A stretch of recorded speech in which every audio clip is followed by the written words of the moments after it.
با سلام و درود خدمت دوستانی که الان دارن ما و این ویدیو رو میبینند. خوش اومدید به چنل خودتون، چنل آرام و تاروت. اه، امیدوارم که ایام به کام باشه دوستان. من باید خوش آمد بگم به دوستان عزیزی که چه از قبل ما رو میشناسن و چه دوستانی که جدیدن با دیدن این کلیپ با ما آشنا شده. ممنون میشم که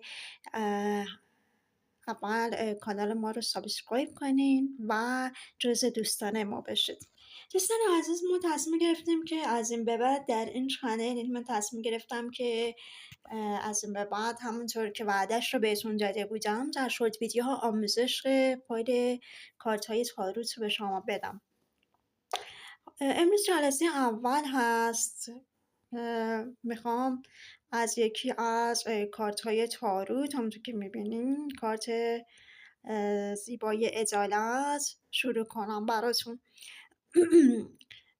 دوستان عزیزی که علاقمند هستن به این گونه ویدیوها و آموزش رایگان فایل تاروت، ممنون میشم که حتما کانال رو سابسکرایب کنن و به کسانی از آشناها و دوستانتون، اقوامتون، حالا هر کسی که میشناسید علاقمند هست در این حوزه فعالیت کنه ولی هزینه کلاس های آموزشی رو نداره، نمیتونه بده چون بسیار هزینه بر هست. ولی خب من تصمیم گرفتم که اینجا رایگان بهتون یاد بدم. ممنون میشم که بهشون معرفی کنین که کانال رو سابسکرایب کنن که دست ندن آموزش های ما رو. خب من از کارت عدالت شروع کردم. کارت بسیار زیبایی هست. از کارت های تاروت هست کارت کبیر هست. از کارت های کبیر تعداد کارت های تاروت هست. کارت عدالت تاروت همونطور که میبینید اینجا یک شخصی هستش که در مقام قاضی و قضات، یک کسی هست که لباس قضاوت بر تن داره و یک ترازو در دستشه و یک شمشیر. ترازو نشانی عدالت هست و شمشیر همونطور که میبینید شمشیر چیز دولبه هست دوستان عزیز. و این چیزهایی که توی دستش هست کاملا بیانگر این موضوع هستش که این کارت چی میخواد به ما بگه. چه شخصی میبینین که لباس قرمز مثلا هم پوشیده و روی یک صندلی نشسته که صندلی قضاوت هست. پس ما در نگاه نخست قشنگ میتونیم اینجا بفهمیم که ایشون چی کاره هست. کسی هستش که در مقام داوری، قضا و قضاوت و عدالت هستش. حالا ممکنه هر شغلی باشه. ببینید اینجا داریم میبینیم که این شخص اولا لباس قرمز به تن داره. لباس قرمز، رنگ قرمز در تاروت معانیش کلا فرق داشته باشه با رنگ قرمز در دنیای عادی ما. معنیش اینجا هست چی؟ قرمز، هم لباسش هم صندلیش، نشانه اینکه انرژی زیاد هست. یعنی این شخص پر از انرژی هستش. کارت عدالت در تاروت کبیر، این کارت تاروت کبیره، جز این دسته، نشان دهنده عقل، آگاهی، حقیقت و انصافه و اینکه شما باید در تمام موارد عدالت رو رعایت کنید. در غیر این صورت ممکنه عواقب آن رو در زندگی ببینید.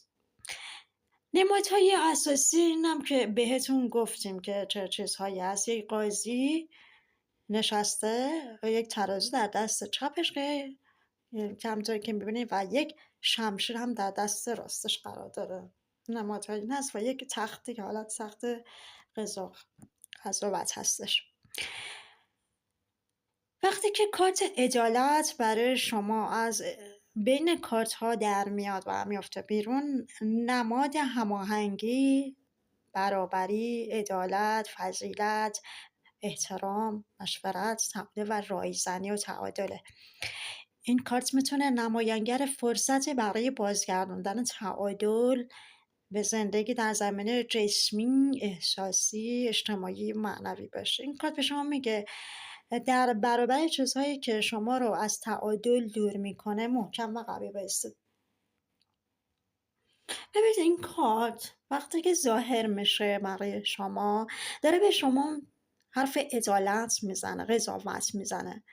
ببینید دوستان، وال تاروت به غیر از این که یک سری تئوری های آموزشی داره که کلی در کلی هستش، یه چیزهایی هم هست که بستگی به شهود بالا داره، شهود بالای انرژی خوان یا فالگیر داره. یعنی شما باید اگه شهود و چشم سومت باز باشه و خب یه مدیوم باشه خیلی بیشتر ارتباط میگیری. این کارت ها بیشتر مفهومی هستش. وقتی این کارت ظاهر میشه به شما از اول داره میگه که قضاوت کردن، یعنی ممکنه بستگی به نیت مشتری که از شما مثلا سوالی داره، شما وقتی این کارت رو میبینیم باید بر مبنای این کارت پاسخ ایشون رو بدید.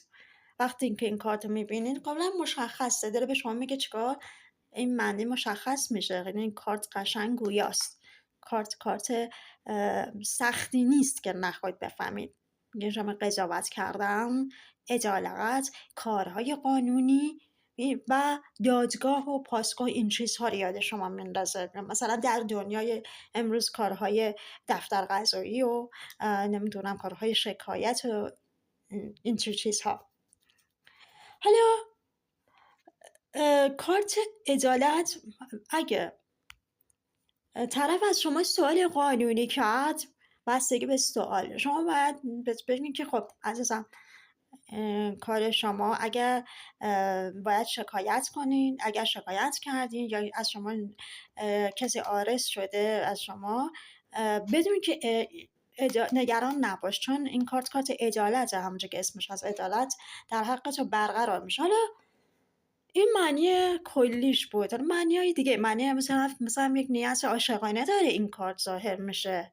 اما باید میگه که کارت عدالت در نیت عاشقانه، معنی عاشقانش، معنی عاشقانه کارت عدالت نشانه عشق واقعی و صادقانه است. یعنی عشقی که طرف شما عادلانه داره به شما رفتار میکنه، یعنی همه چیزش رو، علاقه و عشقش رو و دانشش رو و حالا چیزای مادیش و عقلش رو در دو کفه ترازو گذاشته. یعنی نه خیلی از عشق افراط میکنه نه از عقلش. یعنی کاملا این آدم عادل هستش تو زندگی شما. اگر مجرد هستید این کارت اومد، ممکنه که فردی با سابقه حقوقی یا معنوی وارد زندگی شما بشه. یعنی مثلا کسی که شغلش قانونی، اگر در رابطه این کارت عدالت به شما و شریک عاطفیتون بینش و آگاهی میده و به شما میگه که شما باید جفتتون در زندگی کنکاش کنید که آیا عدالت در زندگی زناشویی شما، در رابطه شما، آیا عدالت وجود داره یا نداره. یعنی این هشدار رو به شما میده. یعنی شما باید کنکاش کنین و ببینین که رابطه شما به چه سو هست، به چه شکل. خب پس بچه ها فهمیدین که به چه شکل. حالا برای بعضی ها شاید بعضی مثلا میگن که خب اگه کارت اینجوری بیفته چه؟ حالا این معنی ایستادهش میگم، اگر برعکس بیفته چی؟ دوستان بعضی وقتا میبینین که کارت ها برعکس هم در میاد. یه بستگی به انرژی خان داره که برای شما چجوری تفسیر کنه. حالا بعضی ها اینجوری هم تفسیر میکنن، بعضی ها فقط نه ایستاده. خب ببینید وقتی که مسلماً به این شکل کارت ظاهر میشه و برعکس، تمام معانی که اینجا ما توضیح دادیم از ابتدای شروع این آموزش این کارت چجوریه، بس اونا تمام اونها درست سر جاش، ولی برعکس میشه. یعنی اینکه عدالت اینجا وجود نداره، چه در کارهای مثلا کارهای قانونی شما، چه در زندگی مشترک و یا هر نیت دیگه در مورد هر رابطه‌ای، روابط عاشقانه، هر چی. این عدالت در حق شما یعنی اجرا نمیشه. یا شما آدمی هستین که عدالت رو در روابطتون رعایت نمیکنین. کلا هرچی گفتیم شما باید برعکس کنین. کاملا مشخصه. خب دوستان، این بود اولین کلیپ آموزشی ما اولین کارت تاروت از تاروت های کبیر. اگر خوشتون اومده و دوست دارید که من ادامه بدم این آموزش ها رو مثل رایگان، ممنون میشم که حتما کانال سابسکرایب کنین و با لایک های خوشگلتون به من انرژی رو برسونین، مفهوم نظرتون رو. خب همینجا شماره به خداوند بزرگ و من میسپارم. روز خوش، خدا نگهدار.